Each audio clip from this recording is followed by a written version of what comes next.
Good morning friends. आज 17 अक्टूबर और 17 अक्टूबर से जितने भी इम्पोर्टेंट करंट अफेयर होंगे वो सारे कुछ हम यहाँ डिस्कस करेंगे। चलिए विदाउट वेस्टिंग टाइम शुरू करते हैं अपना आज का वीडियो। हमारा आज का पहला करंट अफेयर है, हाल ही में विश्व प्रवासी पक्षी दिवस कब मनाया गया?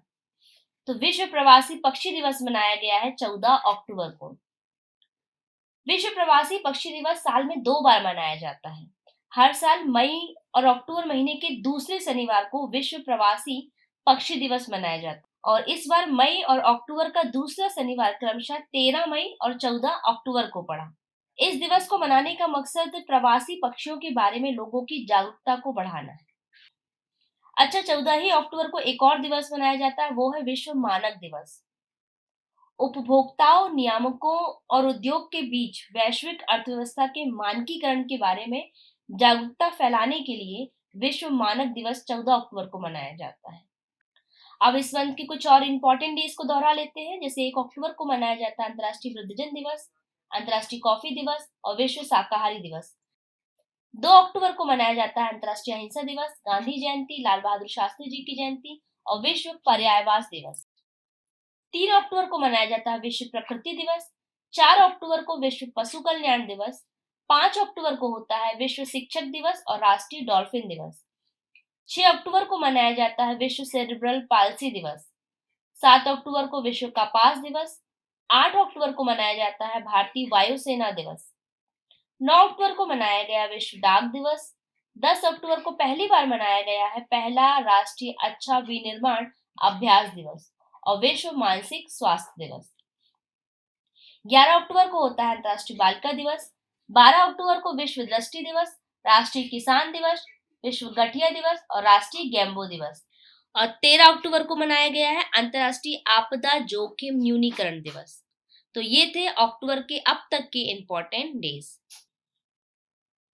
अगला है IOC इंटरनेशनल ओलंपिक कमेटी ने लॉस एंजिल्स 2028 ओलंपिक में किस खेल को शामिल करने के प्रस्ताव को स्वीकार कर लिया है?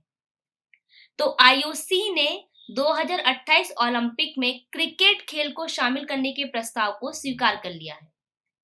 कमेटी ने क्रिकेट सहित 5 और खेलों को शामिल किया है। अन्य 4 खेल हैं। पहला है स्क्वैश, दूसरा है बेसबॉल या सॉफ्टबॉल, तीसरा है फ्लैग फुटबॉल और चौथा है लैक्रोस, 5वां क्रिकेट।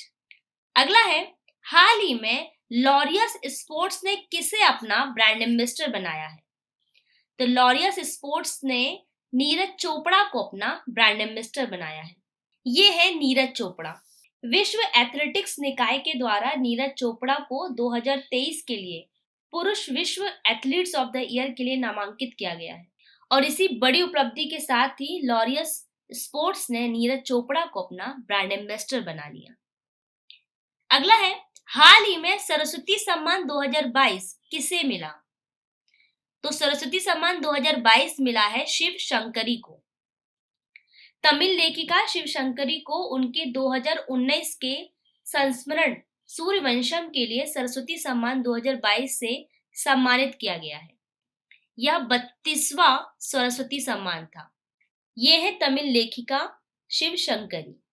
अगला है, हाल ही में जारी हरुण इंडिया रिच लिस्ट 2023 में सबसे अमीर भारतीय कौन बने हैं?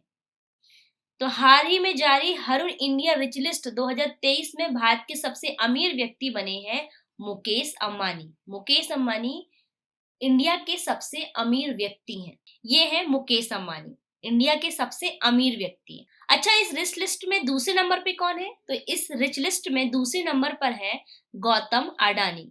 गौतम अडानी इंडिया के दूसरे सबसे अमीर व्यक्ति हैं। तीसरे नंबर पर है सीरम इंस्टीट्यूट के प्रमोटर पूनावाला एंड फैमिली। चौथे नंबर पर HCL के शिव नादर एंड फैमिली और 5वें नंबर पर है गोपीचंद हिंदुजा एंड फैमिली। अगला है, विश्व एथलेटिक्स ने इस वर्ष यानी 2023 के एथलीट ऑफ द ईयर के लिए किसे नामित किया है? तो विश्व एथलेटिक्स ने 2023 के एथलीट ऑफ द ईयर के लिए नीरज चोपड़ा को नामांकित किया है। ये वही नीरज चोपड़ा है जिन्हें लॉरियस स्पोर्ट्स ने अपना ब्रांड एम्बेसडर बनाया है। अगला है, हाल ही में किसने जलवायु परिवर्तन 2023 अंतर्राष्ट्रीय सम्मेलन की अध्यक्षता की? तो जलवायु परिवर्तन 2023 अंतर्राष्ट्रीय सम्मेलन की अध्यक्षता की है यूएई ने, संयुक्त अरब अमीरत ने। अब यूएई, तो ये है मैप में यूएई। यूएई की राजधानी है अबू धाबी। यहाँ के राष्ट्रपति हैं शेख मोहम्मद बिन जायद अल नाहयान और यहाँ की करेंसी है दिरहम। अगला है, हाल ही में किस भारतीय क्रिकेटर को ड्रेसिंग रूम में best fielder of the match से सम्मानित किया गया है? तो अभी चल रहे हैं आईसीसी वर्ल्ड कप। इस आईसीसी वर्ल्ड कप में भारतीय क्रिकेटर विराट कोहली को ड्रेसिंग रूम में best fielder of the match से सम्मानित किया गया है। भारत बनाम ऑस्ट्रेलिया मुकाबले में सर्वश्रेष्ठ क्षेत्र रक्षण करने वाले विराट कोहली को भारत के ड्रेसिंग रूम में best fielder of the match के पुरस्कार से नवाजा गया है।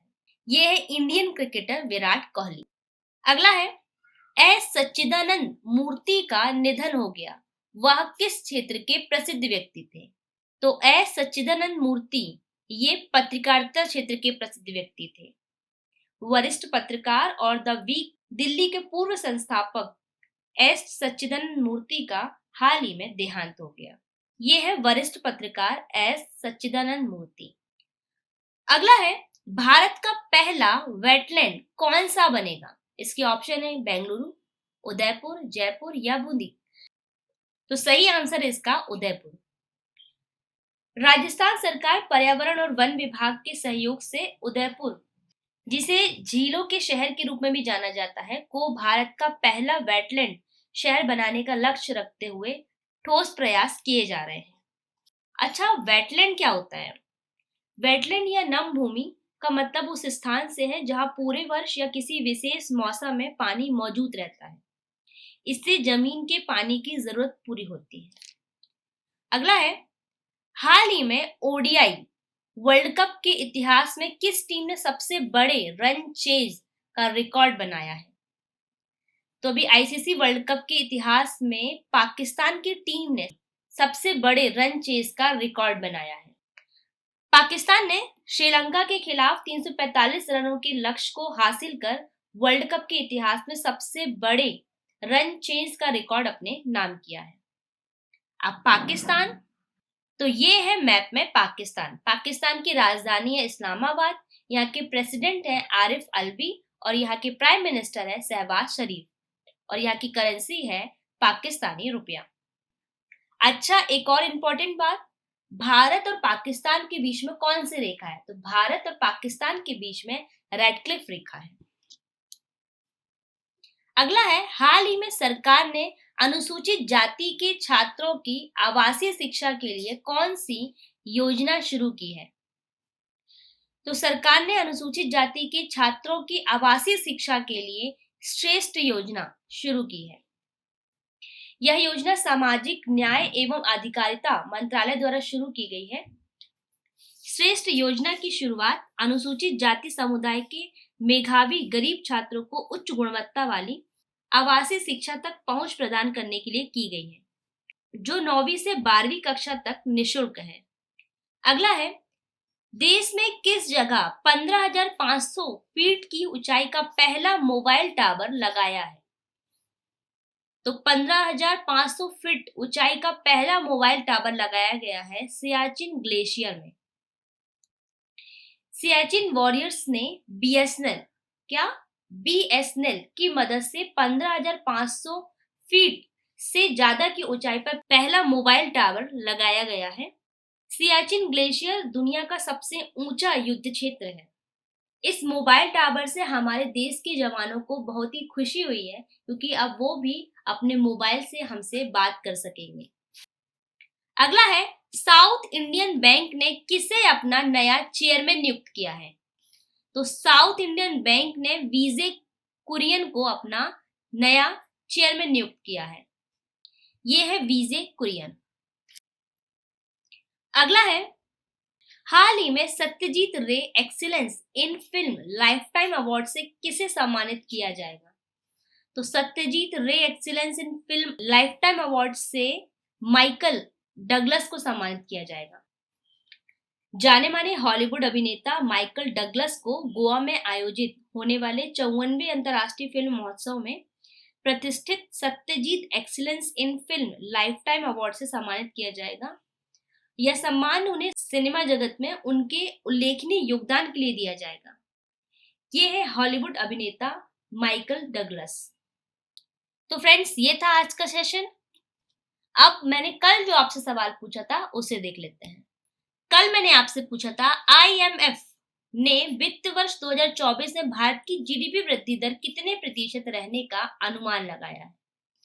तो आईएमएफ ने वित्त वर्ष 2024 में भारत की जीडीपी वृद्धि दर 6.3% रहने का अनुमान लगाया है। अब आज का प्रश्न है, केंद्र सरकार द्वारा इराकॉन इंटरनेशनल लिमिटेड और राइट्स लिमिटेड को निम्न में से कौन सा दर्जा प्रदान किया है। इसके ऑप्शन है मिनी रत्निका, महारत्निका, नवरत्निका या इनमें से कोई नहीं। फ्रेंड्स, इस सवाल का जवाब आप मुझे कमेंट सेक्शन में कमेंट करके बताएंगे और जो भी व्यक्ति इस सवाल का सबसे पहले जवाब देगा उसे एक प्राइज दिया जाएगा। तो फ्रेंड्स, जितना कुछ भी आपको इस सवाल से रिलेटेड पता है वो सारा कुछ आप उस कमेंट में मेंशन करेंगे। आज का वीडियो यही खत्म होता है। अगर ये वीडियो आपको नॉलेजेबल लगता है तो प्लीज इसे लाइक कीजिए, शेयर कीजिए और चैनल को सब्सक्राइब कीजिए और साथ ही बेल आइकन को भी प्रेस कीजिए। Thank you for watching. Bye bye.